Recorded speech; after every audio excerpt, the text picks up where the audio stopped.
Kini tiba giliran peserta yang terakhir. Siapa lagi kalau bukan Abu Nawas? Manakah yang lebih dulu, telur atau ayam? Tanya Baginda Raja.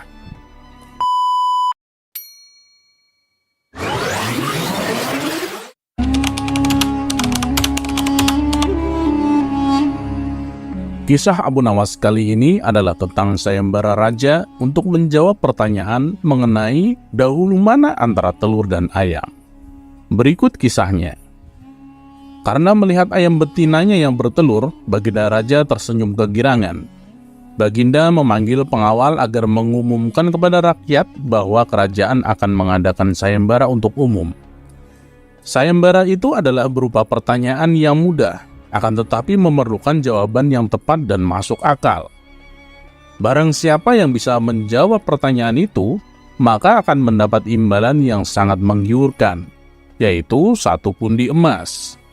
Akan tetapi bila tidak bisa menjawab, maka akan dihukum.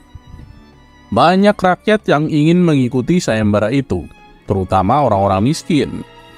Beberapa dari mereka sampai meneteskan air liur karena imbalannya besar.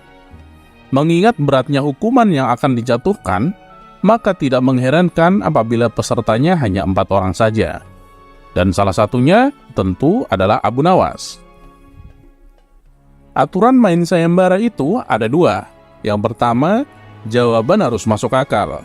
Yang kedua, peserta harus mampu menjawab sanggahan dari Baginda sendiri. Pada hari yang ditentukan, peserta sudah siap di depan panggung.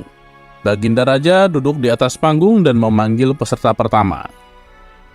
Baginda bertanya, manakah yang lebih dulu, telur atau ayam? Tentu telur, Baginda, jawab peserta pertama. Lantas apa alasannya? Tanya Baginda. Ampun Paduka, bila ayam yang lebih dulu itu tidak mungkin, karena ayam berasal dari telur, jelas peserta pertama. Kalau begitu, siapa yang mengerami telur itu? Sanggah Baginda. Peserta pertama, pucat pasi tak mampu menjawabnya. Wajahnya mendadak berubah putih seperti kapas. Ia tidak bisa menjawab. Tanpa ampun lagi, ia dimasukkan ke dalam penjara. Peserta kedua. Manakah yang lebih dulu, telur atau ayam? Tanya Baginda Raja. Ampun Paduka yang mulia, sebenarnya telur dan ayam tercipta dalam waktu yang bersamaan. Jawab peserta kedua. Lantas, bagaimana bisa bersamaan? Tanya Baginda.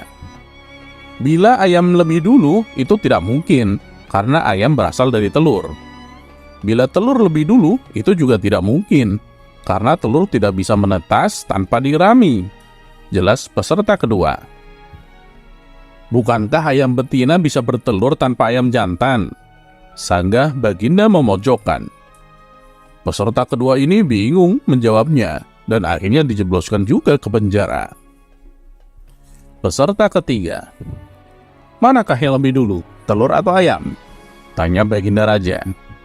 Ampun Tuanku yang mulia, sebenarnya ayam tercipta lebih dahulu daripada telur. Jawab peserta ketiga. Sebutkan alasanmu, kata Baginda. Menurut hamba, yang pertama tercipta adalah ayam betina, kata peserta ketiga meyakinkan. Lalu bagaimana ayam betina bisa beranak pinak seperti sekarang, sedangkan ayam jantan tidak ada? Kata Baginda memancing. Ayam betina bisa bertelur tanpa ayam jantan, telurnya dierami sendiri, lalu menetas dan menurunkan anak ayam jantan. Kemudian menjadi ayam jantan dewasa dan mengawini induknya sendiri. Jelas peserta ketiga. Terus bagaimana bila ayam betina mati sebelum ayam jantan yang sudah dewasa sempat mengawininya? Sanggah Baginda. Peserta ketiga pun tidak mampu menjawab sanggahan dari Baginda Raja. Ia pun dijebloskan ke dalam penjara juga. Kini tiba giliran peserta yang terakhir. Siapa lagi kalau bukan Abu Nawas? Manakah yang lebih dulu, telur atau ayam? Tanya Baginda Raja. Yang pasti adalah telur dulu Paduka, baru ayam. Jawab Abu Nawas. Coba terangkan alasanmu secara logis, kata Baginda ingin tahu. Ayam bisa mengenal telur, sedangkan sebaliknya telur tidak bisa mengenal ayam. jelas Abu Nawas. Baginda Raja hanya bisa geleng-geleng saja dengan jawaban Abu Nawas ini, sambil berpikir, kok bisa jawabannya kenal mengenal? Kali ini Baginda tidak menyanggah alasan Abu Nawas. Dan Abu Nawas pun pulang dengan membawa hadiah yang telah dijanjikan sambil memegangi telurnya.